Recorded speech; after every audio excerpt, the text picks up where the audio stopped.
안녕하십니까. 2023년 11월 12일 일요일입니다. 코페스 정보 채널에서 오늘은 K2 전차 루마니아 수출 무산, 미 M1A2 SEP V3 54대 도입 결정과 반환 기류, 이런 주제로 말씀을 드리기로 하겠습니다. 많은 분들이 루마니아가 미제 M1A2 전차를 도입하는 걸로 결정된 것을 이미 알고 계실 겁니다. 그런데 그런 결정을 내기 이전에 한국 언론과 한국이 어떤 식으로 대응을 했는지 한번 살펴볼 필요가 있는 겁니다. 먼저 잠시 검색창을 통해서 그 당시 분위기가 어땠는지 살펴볼까요? 구글에 루마니아 K2 전차 도입 이런 검색어를 넣고 검색을 하면은 영상부터 쫙 보시는 것처럼 뜹니다. 벌써 동영상 제목들만 봐도 특집, 특보 이런 식으로 하면서 276대, 300대 이렇게 막 루마니아가 한국 전차를 도입하는 것처럼 막 띄우고 있습니다. 이게 다음 조금 더 아래를 내려다 볼 것 같으면은 특징주해서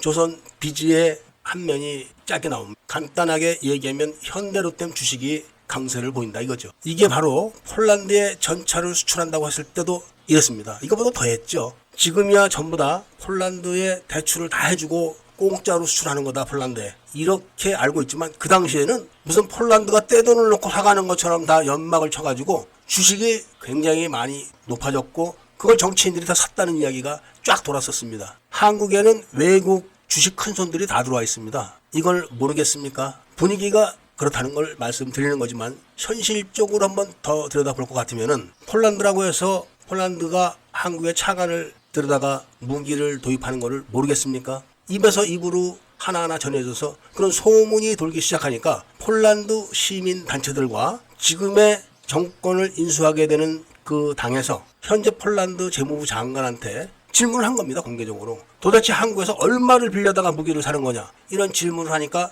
재무부 장관이 여자입니다. 우리는 한국으로부터 10원도 받지 않았다. 그냥 우리 돈으로 사는 거다. 이렇게 대답을 했습니다. 공개적으로 한 겁니다. 그런데 폴란드의 시민단체들과 야권에서 왜 그런 질문을 했냐면은 이미 폴란드 차관이 다른 공식 석상의 한 좌석에서 그런 발언을 한 겁니다. 우리가 한국으로부터 많은 차관을 도입해서 무기를 들여오고 있다. 이런 이야기를 했던 거를 시민단체와 폴란드 야권에서 듣고 그거를 확인을 한 거예요. 그런데 선거가 뒤집혀서 현재 집권당이 물러나고 새로운 연합 세력이 지금 등장을 하는 그 찰나에 바로 그 폴란드 재무부 장관의 답변이 투명성에 대한 이야기로 지금 번지고 있는 거예요. 아니, 돈을 빌려다 무기를 사는 거를 왜 돈을 안 빌렸다고 하느냐, 무슨 문제가 있는 거 아니냐, 도대체 얼마를 빌려서 어떤 무기를 얼마큼 사오는 거냐 조사하자, 투명성이 의심된다, 여기까지 지금 발전한 겁니다. 그것뿐만이 아니라 폴란드 국방부 장관이 한국을 방문해서 K2 흑표 전차를 직접 눈으로 보고 폴란드로 돌아가서 우리는 한국에 K2 전차를 도입하지 않는다라고 공식적으로 발표까지 했었습니다. 그리고 나서 한국의 사절단이 다시 폴란드를 찾아간 다음에 태도가 바뀐 겁니다. 이런 게 전부 다 지금 문제가 되고 있고, 그리고 그런 소문이 그 당시에 유럽에 다 돌았기 때문에 노르웨이가 K2 흑표 전차를 살 것 같이 얘기하다가, 그리고 K2 흑표 전차가 훨씬 더 좋다고 얘기하다가 갑자기 K2 흑표 전차 도입을 거절한 겁니다. 우리도 돈 빌려줘. 왜 폴란드만 빌려주고 우리는 돈 내라고 그래? 못 사, 안 사. 이렇게 된 겁니다. 이런 사태에 대해서 당시 국방부 장관이 특별히 언급까지 했습니다. 바로 우리나라 국방부 장관이 언급을 한 거죠. 그러면서 바로 모든 언론들이 루마니아를 향해서 루마니아가 한국 전차 수백 대를 살 거다, 이런 설을 막 계속 흘린 겁니다. 그래서 조금 아까 말씀드렸듯이 조선 비지라는 데서는 현대로템 주식이 강세다, 이런 이야기를 한 겁니다. 이게 다 작전인 겁니다. 범죄입니다. 범죄. 외상으로 수출하면서 마치 폴란드가 큰돈 내고 사가는 것처럼 띄워서 주가를 올리는 거, 이거 작전인 겁니다. 그리고 루마니아가 결정도 하지 않았는데 금방 사갈 것처럼 얘기하다가 이번에 루마니아가 미국의 M1A2 전차 도입을 결정해버린 겁니다. 지금 루마니아는 K9 자주포와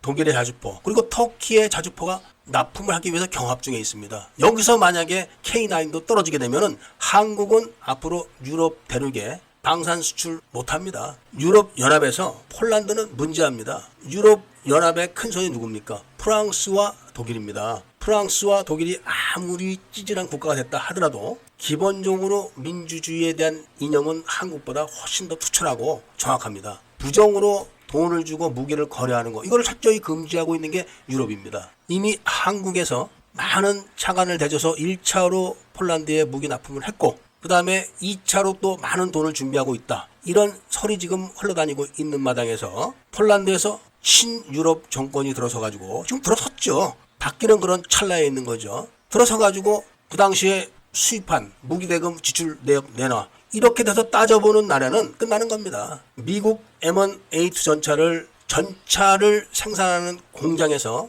발표하기를 대당 60억 원 정도에 수출했다고 합니다. 대당. 한국도 전차를 수출하는 현대로템에 얼마가 들어갔는지 우리는 모릅니다. 그렇지만 전차 한 대당 280억 원 정도에 들어갔다는 보도가 당시 유럽에서 나왔었습니다. 물론 거기는 전차 포탄 10만 발 그리고 예비 엔진, 교육 훈련비가 다 포함됐었던 겁니다. 물론 미국도 예비 포탄과 예비 엔진, 부품 그리고 교육 훈련비가 포함된 그런 가격에서 전차 공장에 들어간 금액만 60억 원이라고 전차 공장에서 발표했던 이 두 보도만 대충만 비교해봐도 280억 원이라는 돈이 터무니없이 비싸다. 이거는 금세 알 수가 있는 겁니다. 더더군다나 1차로 폴란드가 들여간 흑표 전차는 한국군이 사용하는 흑표 전차입니다. 이걸 대당 280억이라고 하면 누가 믿겠습니까? 거짓말은 그 존속 시간이 길지가 않습니다. 거짓이 진실로 밝혀져 가지고 사법 처리가 되느냐 안 되느냐와는 또 다른 문제입니다. 일단 거짓이라고 밝혀지는 것까지는 다른 문제죠.